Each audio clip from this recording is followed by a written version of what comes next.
Hello everyone and welcome to a new lecture about database and coding in SQL. Today we are going to study aggregate functions, group by and having. We will study count, sum, average, minimum, maximum, group by and having. And like the previous lectures, we use our university database with several tables like classroom, department, course, instructor, section, teach, student, takes, advisor, time slot, and prerequisite tables.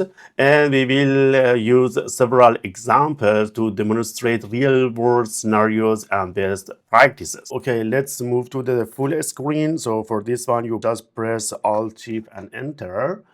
Aggregate functions perform calculation on a set of values and the output is a single value.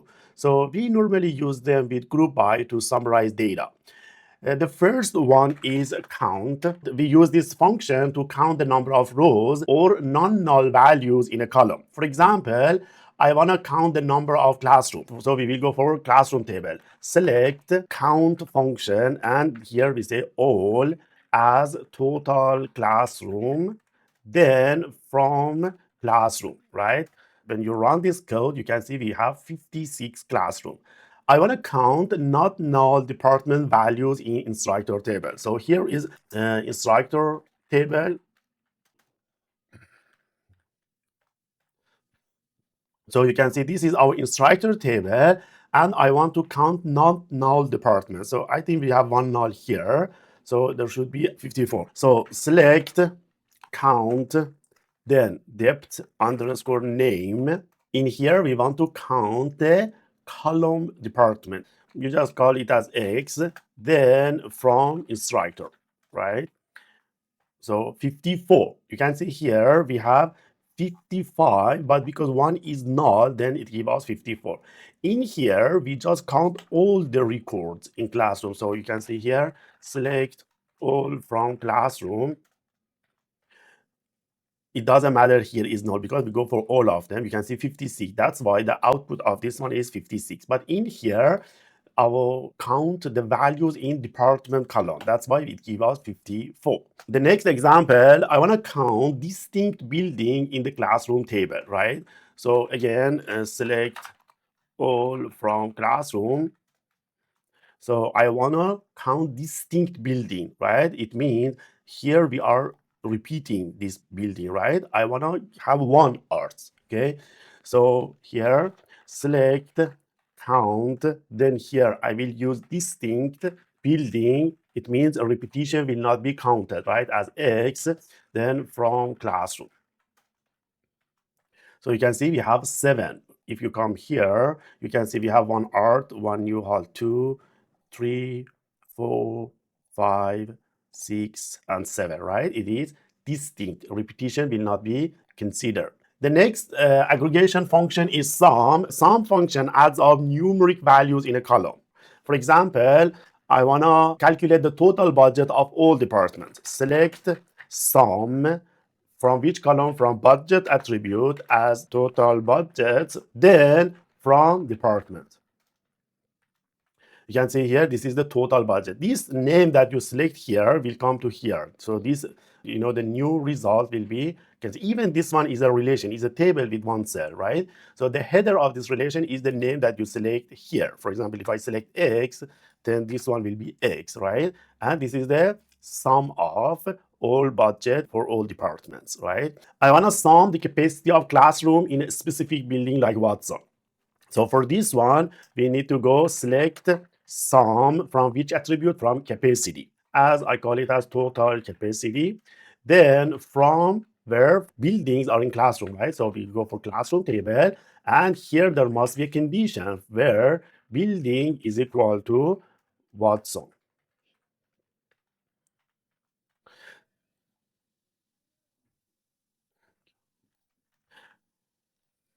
So there are 495 capacity in this building. Another example, I want to sum instructor salaries by department, including only not null salaries, right? Because we had one null value, we want to ignore that null value. For this one, I go for select because I want to get the department, so I need to have department name. And then I want to have sum of salary. So sum function, and I will pass the column of salary here, and I will call it as total salary. Then from which table? From instructor table. And there must be a condition because it says not null values, right? Where salary is not null, is not null. And then I want to have the result for each department. That's why here I use group by department. So I want to have the total salary for each department. That's why I use group. And you can see here the total salary for each department. For example, accounting department, this salary, AI studies, this salary, and so on. The next aggregation function is AVG or average. This function calculates the average of numeric values in a column. For example, calculate the average budget of departments. Select AVG budget, then you call it that average budget, and then from which table? From department table.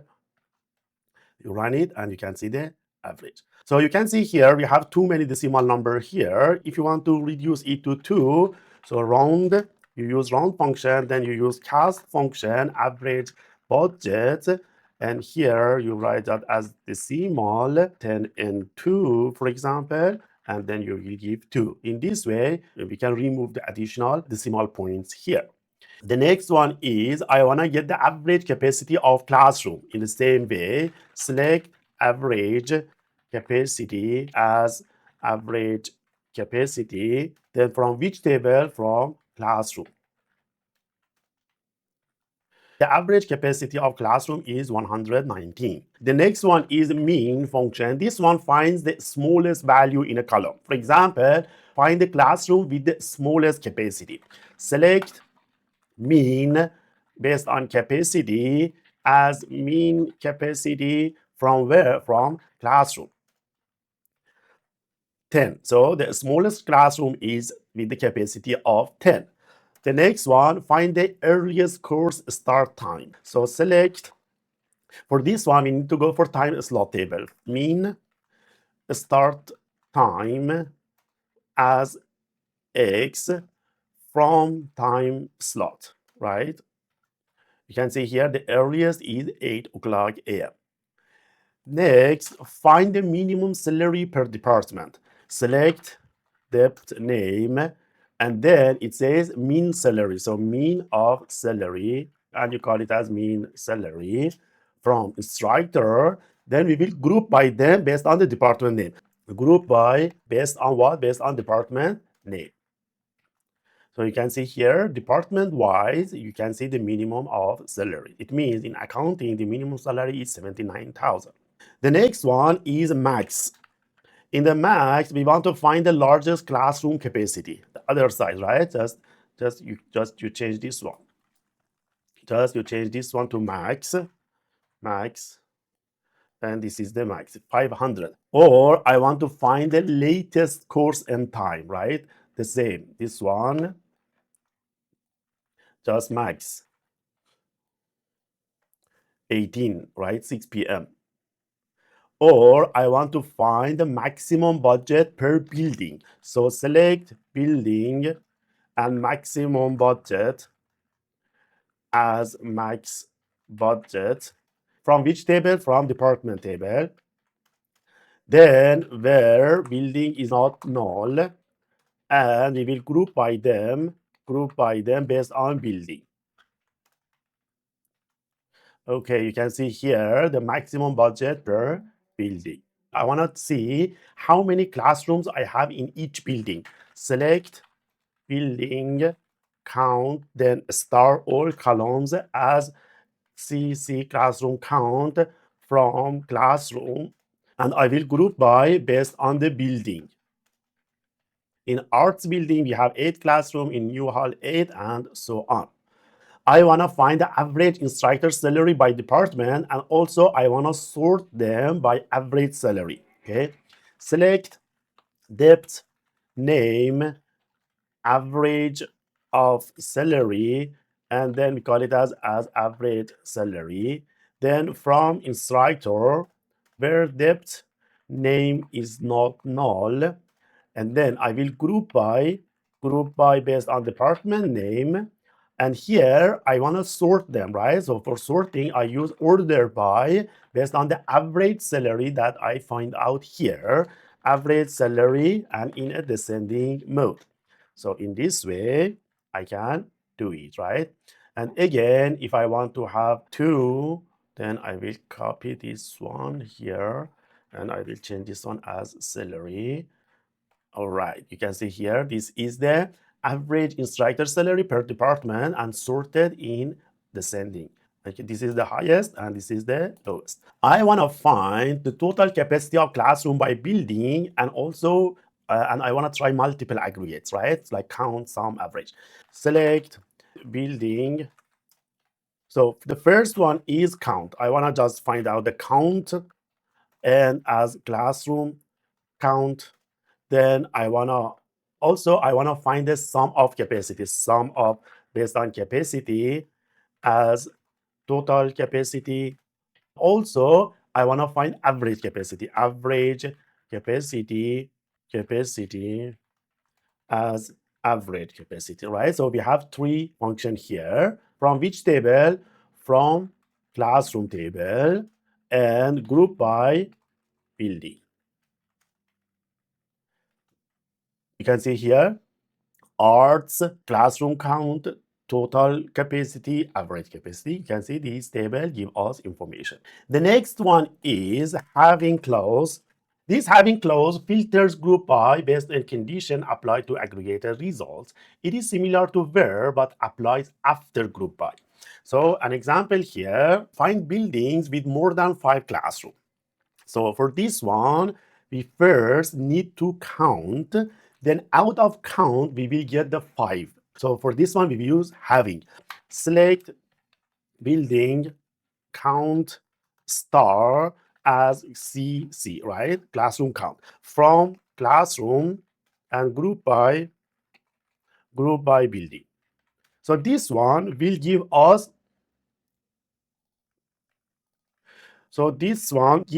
list of departments with classrooms, right? Total classroom that they have. I want to find out whichever is more than like 8, okay? Because we have 7 here, right? So more than 8. I want to ignore 7. So I can say having count star greater than 7. You can see here, 7 will not be there and only 8 and 9. So it will give me the buildings which has more than 7 classrooms, not 7 classrooms, okay? The next one is, I want to find departments with total course credits greater than 10, for example. So first, we need to find total courses in each department, then we will filter them, right? So select depth name, then again, sum credits as total credits, right? From which table? From course table, where depth name is not null, and I want to group by them based on depth name, right? Okay, here you can see this is the each department and course credit that they have. So I want to get more than 10, for example. So I write here having sum of credits greater than 10. Okay, then run it. You can see only 15 and 20. I want to find buildings with total classroom capacity more than 500, for example. So select building and sum of capacity as total capacity. Then from classroom, group by building, then here, right? So this one will give me each department with the total number of capacity, right? So arts has 315 capacity and so on, right? Now here I want to filter, for example, for more than 500, right? So having sum of capacity more than 500. Sum of capacity more than 500. You can see here, these are more than 500. And also, I want to sort them, right? Order by TC descending. You can see here 2,600, 1,000, 1,000, and so on. I want to find departments with high average salaries and multiple instructors, right? So select depth, name, then here count all as instructor count, average salary. So average salary as average salary. Then from instructor, where depth name is not null, group by depth name having count greater than 1 and average salary greater than 50,000, right? And also I will order by average salary in descending. Let's see, here is the result. So again, here for the round cast average salary as decimal of 10 and 2 and 2, right?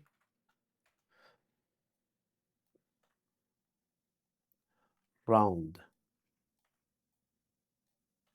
All right, so here you can see the department with high average salary and multiple instructors. And the last example, I want to find buildings with large classroom and high total capacity.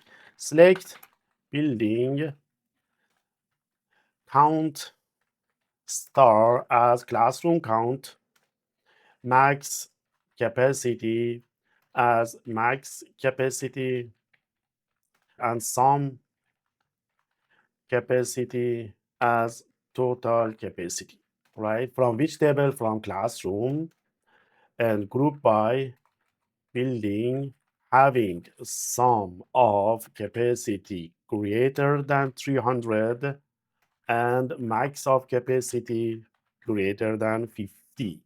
Then order by total capacity in a descending mode. Let's see the result. Building.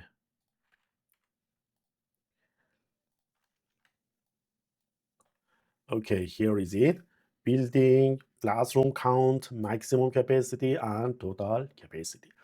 Okay, that's all for today. Thank you very much for your attention. In conclusion, mastering SQL aggregate functions like count, sum, average, mean, and max, along with group by and having by clauses, empowers you to efficiently summarize and analyze data in a relational database. By grouping data with group by, you can organize rows into meaningful categories for aggregation, and also using having, we can have precise filtering of these groups based on aggregated results. So with this provided example from easy to advanced, you can confidently apply these concepts to derive valuable insights from complex data sets like this university database that we have.